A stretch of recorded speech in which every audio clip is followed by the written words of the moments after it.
tes baca Al-Quran. Mau mewakili rakyat memperbaiki sistem atau menjadi alladzina utrifu fihi, orang yang mencari kemewahan hidup dalam sela-sela yang hana betulnya. Mau apa? Kalau anda ingin mencari untung daripada kerusakan sistem, untung nampeng jika bayi mandumurung pilih hitanya, uka menjaga sistem hasil.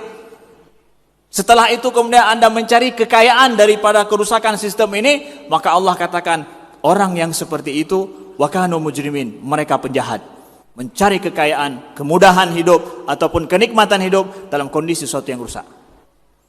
Tapi kalau seandainya saudara kami, anda ingin menjadi seorang caleg, seorang pemimpin mewakili rakyat, ingin betul-betul lillahi ta'ala untuk memperbaiki kerusakan yang ini, kerusakan yang ada di dalam kekuasaan kita ataupun dalam negeri kita, dalam masyarakat kita, maka anda yang disebut oleh Allah ulu baqiyah, yang ditanya oleh Allah kenapa enggak ada, nalun ya Allah, lunanya Pak, anda bisa menjawab saya ada di sini.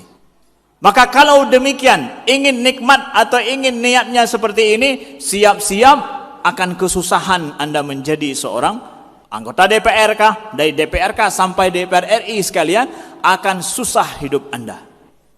Kenapa? Kerusakan lebih banyak daripada, atau orang yang akan ikut kenikmatan kemewahan hidup itu lebih banyak daripada orang yang memperbaiki. Mencari untung daripada yang rusak lebih banyak daripada memperbaiki kerusakan itu. Jadi kita akan kesusahan.